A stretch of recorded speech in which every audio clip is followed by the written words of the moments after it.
months ago, I reached out to Emily, Dr. Emily, to ask her. She has a remarkable story that we're going to talk a little bit about.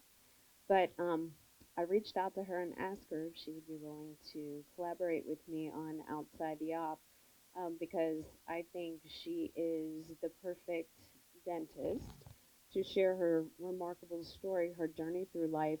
And Emily also has found remarkable ways to balance practice ownership with life outside of her practice, be successful. She has unending energy, and her origin story is also amazing. So normally what I do is when I talk to the dentist, we do a written feature and we publish that, and Emily's was just published. But then we also follow it up with an interview that we can share on our YouTube channel and whatnot. And so today I thought it would be very interesting to bring this to life here at Action to Win so that we get to know Emily on a little bit deeper level. So thank you for doing this with me. Oh, you're welcome. I've learned. She doesn't seem like she's nervous at all, I, right? Paula, round of applause. but a little bit about how Outside the Ops started because I think it's important. And Dr. Pick was gracious enough to do this with me, I guess mid-year last year as well. I have met some remarkable people, some remarkable practitioners, and the story that comes out of every one of them is they have found ways to balance life and work and practice ownership and all the stresses that come with it.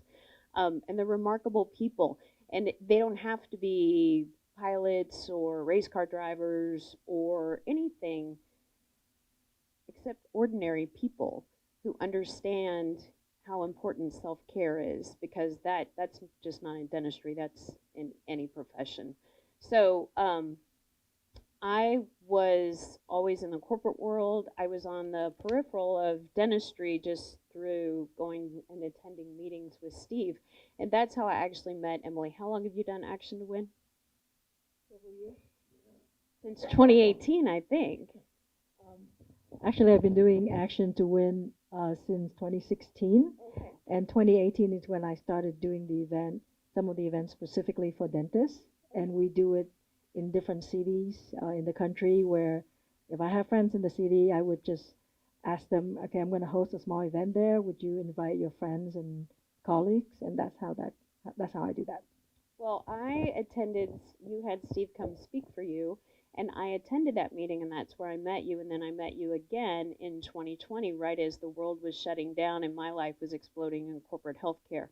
Um, so I was always on the outside edge of dentistry, and Steve and I would have these conversations about how stressful of a profession it was. And the suicide rate was remarkably high. And at the same time, I was in corporate healthcare running well-being programs for Humana. And it was during the shift where health insurers they went from payers to partners, and they started focusing on the whole person. And I learned a lot about that as far as seeing them as more than just a claim. And so when we started talking and we found that, dentists really struggle, they're not business people. They come out of dental school with very little business acumen and they want to be a clinician. But when you own your own practice, all the other stuff comes with it. So you do have to find the balance in showing up every day and taking care of your team, your practice, your front office, and your patients. And then you go home for second shift and you start taking care of your family. And you lose yourself in that. So when we started this feature a little over a year ago, we went out and we opened it up to dentists who want to share their story and want to talk about how they do find that balance.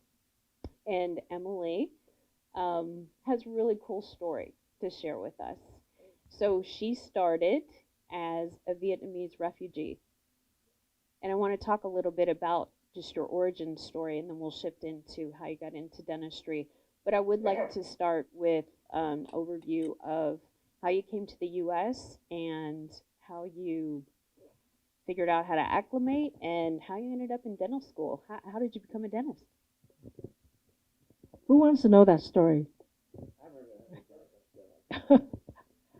Well, thank you so much for having me and writing the article about me, and it's beautifully written in the magazine.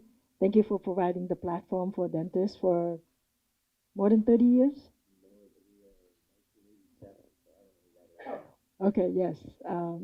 So I graduated in '93, and I know the newsletter was already out.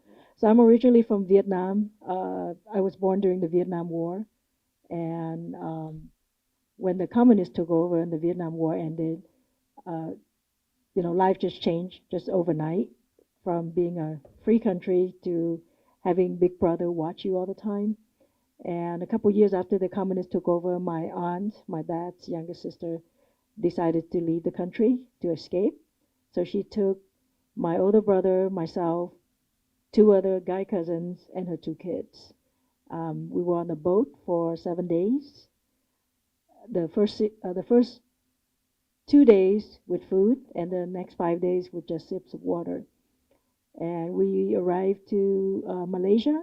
It's this little tiny deserted island called Pulau Bidong. The Vietnamese refugee made that into their homes, sponsored by UNHCR, for refugee, United Nations. I lived there for several months, and then I came to the U.S. So when I came, I didn't really speak English, um, but I knew that, this is a land of opportunity. The only way to go is up. So I learned everything, overcome the culture shock, the language barrier, and when people ask me how did I end up in dentistry, I always tell them that is a very non-inspiring story. I was in undergrad. I knew I wanted to go into healthcare. I did not want to wear a beeper over here. Little did we know that now we have a cell phone, because I said, I don't want people to be calling me, right? So I said, okay, I ruled out medical school because of the beeper. I went and talked to a PharmD. I still remember at Savon, and I asked him, what do you do? And he said, I count pills. So that was sounds very boring to me. But one of my friends told me, you don't want to be a PharmD, you don't want to be a doctor, you should be a dentist. And I think I had a couple of fillings in my mouth. So I really didn't know much about dentistry, but by process of elimination, that was my choice. When I came in, I really appreciate the science and the art that is involved with it. And over more than 30 years now, I think the best thing for me in dentistry is the relationship with the patients, the relationship with the staff, the employees, with the community. And really, dentistry has provided me everything. Um, I became an entrepreneur and do other things, investing in real estate, and then did the coaching and the consulting right now, in addition to the dentistry. And I think, but the dentistry is the one that opened all those doors. So so that's how I got into dentistry, and I'm still practicing as a dentist. I have two practices, so I practice a couple of days a week, and I do the coaching, consulting, and a lot of the weekends you would find me traveling. Either I'm attending an event to learn, or I'm hosting an event, um, or I just hang out with the kids and we get out of the house, not being in the house all the time. Thank you. So I want to talk a little bit about your biggest challenges right now as a practice owner, and the stress that comes along with that. Emily shared with me in her article that she has identified good stress and bad stress. So I do want to talk a little bit about good stress and bad stress. Yeah, I think for me the good stress is anything that stretch you and help you grow. And I think just anybody in business, there are going to be times where you have to make those decisions, the bigger decision, the harder decision. One of the doctors in the room said that she started her practice. That for me, that's a good stress, because you got to make that leap of faith. There are plenty of resources and support out there if you look for that, and if you know how to leverage that, so you don't have to figure everything out yourself. The kind of good stress that you know that I think they call it growing pains, right? When I got my first practice, and then I bought the second one, then I bought the third one, and then I sell one and move, and I am on the seventh acquisition right now. I think it's stress, but for me, it's good stress. It's the kind of stress that make me think and learn, and it make um, dentistry less boring because for me, I'm very easily bored. I think the bad stress is the stress that Steve had alluded to earlier. Don't let go. Try to do everything. I have colleagues, and I'm sure you all have them too in whichever business, that this is their skill, and then they want to go and design a website themselves. They want to run the whole social media themselves when they're not social media savvy or they haven't taken the time to learn. When you do things that are out of your natural talent, um, I think you're bringing in the stress. When you're trying to please everyone, and I understand in healthcare and in a lot of service industry, you're taught and you're trained and kind of your personality is to please people. So it takes a while for you to finally say, I'm not doing this because this is not part of my priority. And when you're able to do that, then you can eliminate some of that stress. Awesome. I do also want to talk about how you find the balance between practice ownership and having a life outside of your practice. You have 3 children, and very proudly have a new dental school graduate. Your daughter Jennifer just graduated from UCLA 30 years after you did. So you were 93, she was 2023, and now she is a practice owner. Um, but you dabble in a lot of different things, and actually, jump down to get it. But Emily has her own wine. She's also an author, a speaker, a winemaker. She recently helped produce a movie about the Vietnamese culture, which we'll talk a little bit about. But most importantly, you're a mom. So I wanted to talk a little bit about the importance of raising your 3 children, how you balance that with practice ownership, because you have a good story of how you worked your schedule around being a mom and prioritized being a mom, and the benefits that your kids have reaped from that. We haven't enjoyed this yet, but we will.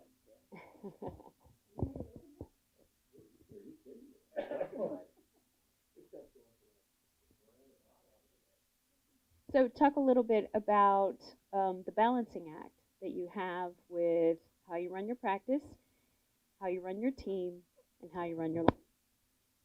Well, thank you. First of all, I don't drink, and but I'm part of this wine collection called Autonomy Wines, and it's part of Autonomy Lifestyle. So I'm sure Steve's going to talk about it a little bit. For me, my number one job is being a mom. So I call myself the best mom in the world. I, ever since I was an associate doctor, which means I work for somebody, I always put my children first. So when I come in and apply for a job, it's always I need to work from this time to this time. Um, because I think are if you feel that you got to be the mom first, then you have to design your schedule around that.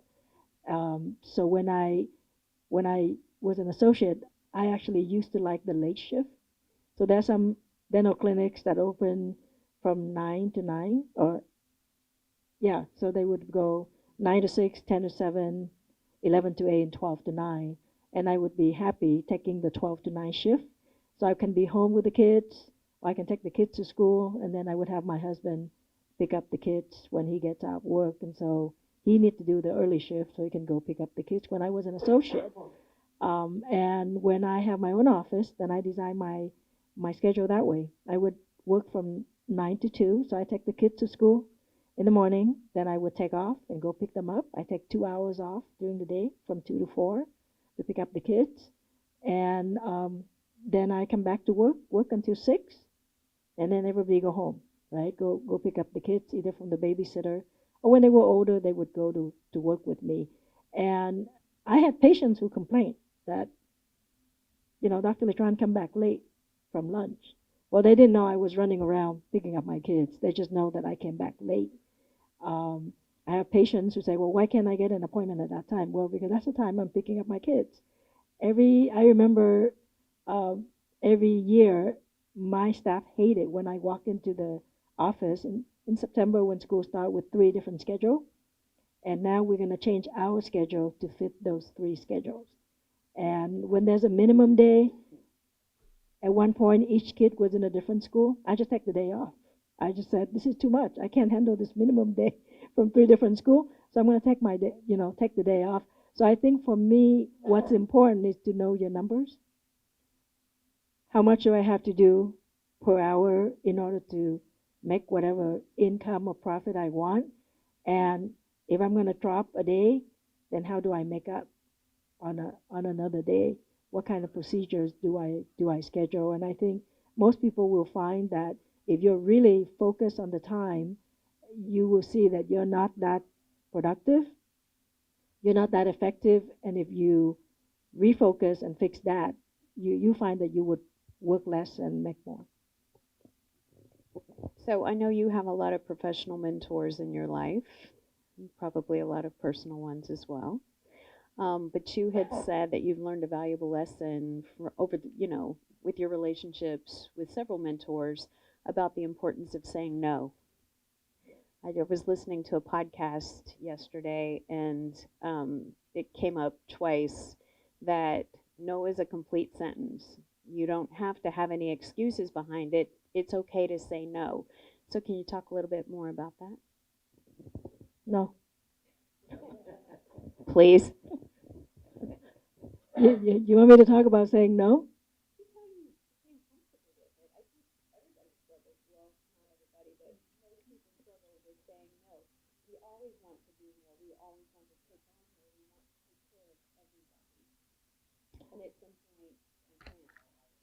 Right. So, and thank you for sharing that yesterday. We had a speaker dinner yesterday, and Paula was sharing about how to say no.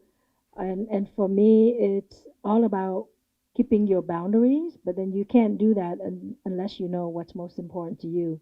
So, going back to what I said earlier, knowing I put my family first. So anything that is going to interfere with that makes it harder for me to take care of the family, the kids, the extended family, because I'm Asian, then the answer is going to be no. If I already commit to even a birthday, right, of one of the niece and nephews, and you want me to go do something else, then the answer will most likely be no, because I'm already committed to going to that little birthday, big birthday, it doesn't matter. I think saying no has a lot to do. Well, there's a couple of things. One is being very clear if that's important to you and that's in alignment with your values. The second thing is your setting the boundary and honoring yourself, which is I'm going to take care of myself first. Um, so if I'm traveling, I I don't mind taking the red eye if I want to be with my kids until the very last flight out. Then I'll catch a red eye and I go to the next place early in the morning. And then yeah, then I have certain practices where I'm gonna wake myself up or do a power nap on the plane, that kind of thing. But I would be the one that take the last fly out and the first fly back. Uh, it, but I'm okay with that because that's important to me to get back home when the kids were younger. And I think for a lot of people, what happened is when people ask you to do certain things and you think that it's important, make sure that it's important to you and not because it's important to them. And I learned this from a lot of my mentors. Right now, I'm working with a marketing guru, Dan Kennedy, and he scheduled his calls 25 minutes, and that means 25 minutes. And you can get a lot in 25 minutes. And at the end of 25 minutes, it's the end of the call. So you better finish your sentence, or I heard he can hang up and cut you mid sentence because he values his time and he works around that 25-minute schedule. And I think all of us could do that if we look at it and say, how much time can I allot to this? How important is this? And if somebody is asking me one more thing, do I have to do it? uh, we say when you wake up in the morning and you check your email, you're trying to fulfill somebody's agenda, not yours. They may ask you for, can you send me this attachment? Can you do this? Can you do that? And if you answer to that, you're responding to them. Is their agenda is what they want from you, is not what you want for yourself. So I would encourage people to keep in mind. You are also a very high energy lady. You do not sit still. And we're wired the same way. Steve pointed this out to me, and it's interesting because I don't sit still either. I decompress by doing. I like to stay busy and I like to be curious and I like to continually learn and do. And my decompression comes from going home and cooking or going home and digging in the yard or whatever. I think that we're wired the same way like that. But you had a quote that I wanted to talk about. High performance habits and strategies. Those are your words. What does that mean? Well, so I'm very blessed to be certified as a high performance coach. So what we focus on are clarity, energy, productivity, courage, and influence. And if you have all of those things at a heightened and sustained level, then you're a high performer. For me, you're talking about energy, right? The key thing is to know what, understand yourself. So I mentioned earlier about natural talent. I'm also a Kobe consultant. So there are natural talents that each one of us have. And if we understand which one we have and we leverage that, we can keep on going. So the four categories for the Kobe is a fact finder, people who want a lot of details. The follow through, people who want agendas, you know, forms, everything organized. You got the quick start, the people who make quick decision, take risks, and then you have the implementer, people who like to work with their hands. So I'm a quick start. So I like to make quick decision. I can take risks. So when you say you can't sit still and you like to do things, um, that's my natural zone. So I will not, for example, prepare a PowerPoint or finalize it until the last minute because I know I'm going to come back and mess around with it, but I'm comfortable. I'm not stressed. So the PowerPoint I'm going to show today, I finish on the plane. I say, hey, I gotta fly for a couple hours. I think I'm going to finalize my PowerPoint. Even if I did it before, I'm still going to mess with it all the way until the last minute because that's my natural talent. So if you know your natural talent, you don't get stressed about certain things, no matter how people push you, right? You're going to be okay with it. I got invited, or I invited myself to be speaking this coming Friday at one of the speakers' event. And last night they were asking, so what's your topic? I said, I don't know. I know what the event is about, but what's your topic? What are you going to talk about? I don't know. And I'm okay with it. And it's Friday. So that just, so because I understand myself, that's what I like for you to think. Do you understand yourself? Do you know what pushes the button for you and how people can or cannot stress you? And if you do that, you're going to find yourself most of the time just operating in your natural talent and you don't have stress.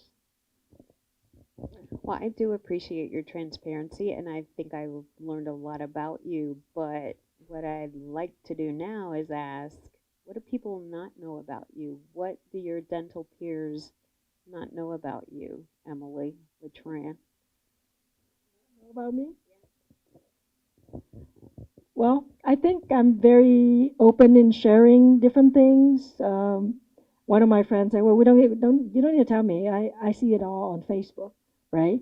Because a lot of time when we get into this career as a speaker, consultant, then we become a public figure, and so we share things on online, and so people tend to know a lot about you. I think I don't think it's anything special, but as I mentioned, I'm very much about family.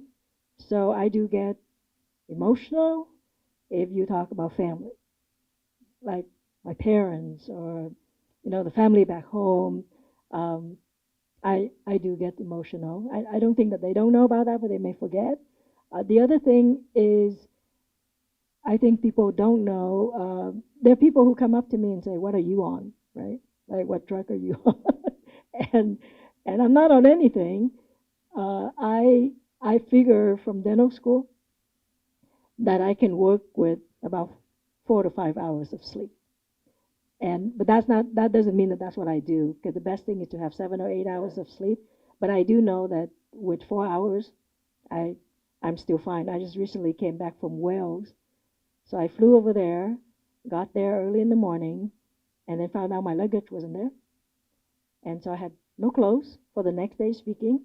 So my friend drove me around Wales, and a lot of the store were closed because they had a marathon. So all of these things were happening, and so I bought clothes for the next day. I got um, it was a red blouse and a pair of pants. Then I went to sleep, and Wales is 9 hours ahead. So I went to sleep, I think at 8, and then at 11 I check, and the airline say your luggage is here. So at midnight I went to the airport to pick up my luggage.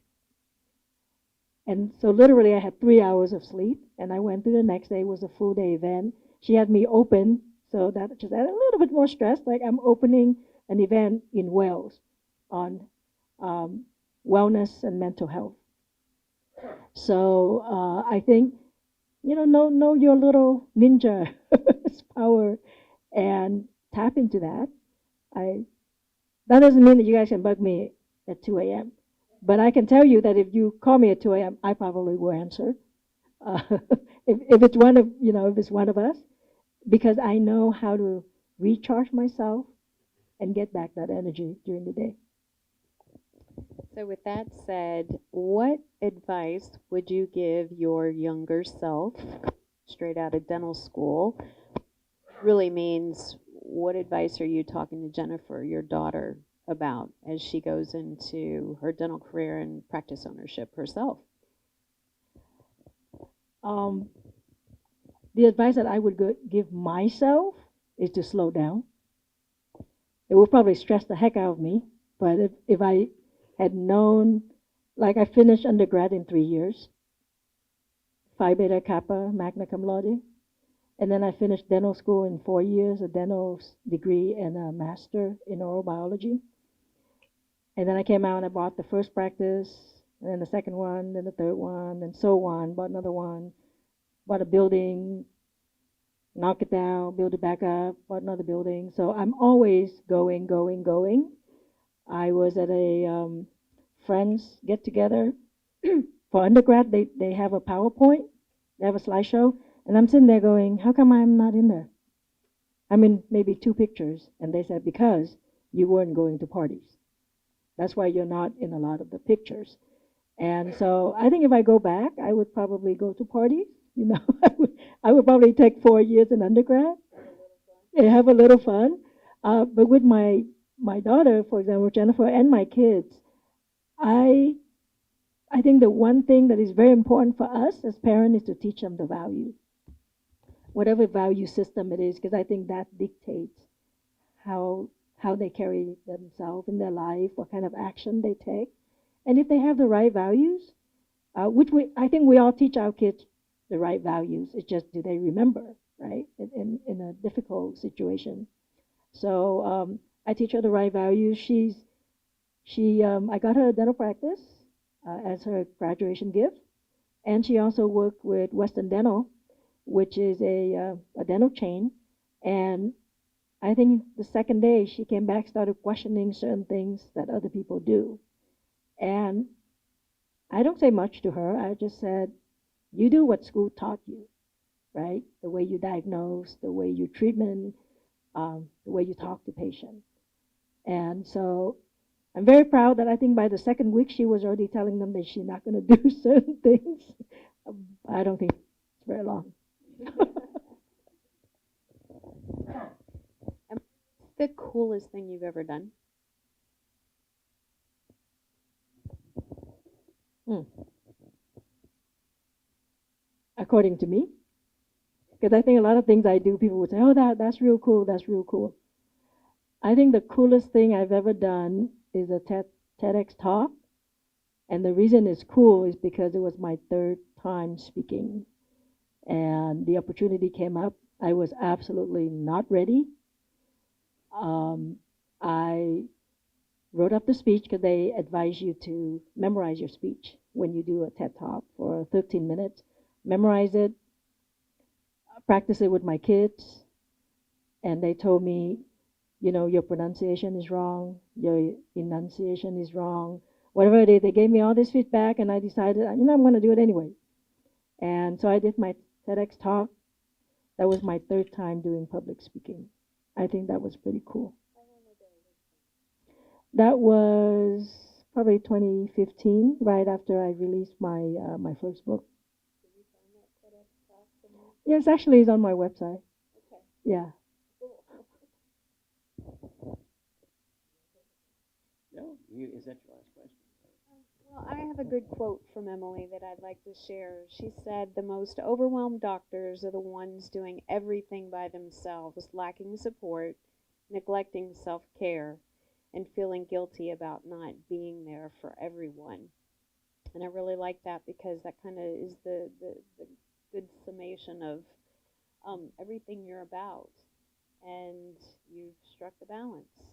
Um, so you're a good poster child for outside the app.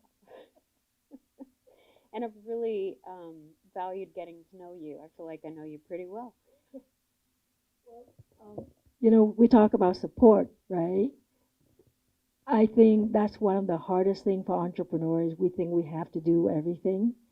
And I got some very close friends in the room, and you would know I would call and ask, like I was coming here and to do the event, and I would just text Carol and say, who does AV? I don't even spend time looking. I'm just going to leverage my friends, my connections. Um, I have a question about, the doctors and setting up a mastermind. I just call Steve. Say, what do you think about this? So I don't, and it's not like I don't like to think, but if somebody else have the answer, why do I have to sit and figure it out? And that's how I work with all of my mentors. I remember I was writing a book with another doctor, Dr. Steve Maltner, and we think the same way, but we write very differently. So we have this whole book of so many chapters, and I was talking to Steve, and he said, "Well, how are we going to distinguish between your part and my part?" And because every chapter is like, this is what Emily thinks, this is what Steve thinks. Next chapter, this is what Emily thinks, this is what Steve thinks. And I said, okay, let me figure it out for you. So I just called my mentor, Sharon Lecter. She is the co-author of Rich Dad, Poor Dad. And I just said, Mom, we have these two authors, so how do we print this? And she said, when I wrote the book with Donald Trump, one of us is shaded on a shaded page, and the other one's on a white page. And that was it. I didn't have to think. I didn't have to research. I just went right up to an expert and asked for the answer, and I got my answer in a minute. So I would encourage everybody to, reach out, ask for help, leverage the support. You know a lot. When you hit a wall or there's a hurdle, just reach out and get somebody to help you. By the same token, if somebody reach out and asks you to help, then you should help them within barriers. Conversation last night at dinner about the power of relationship building, getting to know people on a very genuine level, and establishing and building relationships and rapport. And then when you have roadblocks and challenges and barriers, there's no easier way to break them down and move forward and meet deliverables and all the things that we need to do. Carries us a long way in life. I want to thank you so much because this was a hell of a lot better than doing a Zoom call with you. And we'll have this up and produce an Outside the Op video, which in turn we will share with everyone. But also we have a copy of the magazine with Emily's article in it. You are remarkable. Thank you. Well, thank you, Steve, for taking this chance on stage And I'm with just us. saying, this is not the only bottle that Emily sent us. This is the last one, and that's why I'm not opening it. The others were very, very, very nice. Thank Thank you, everyone. Thank you.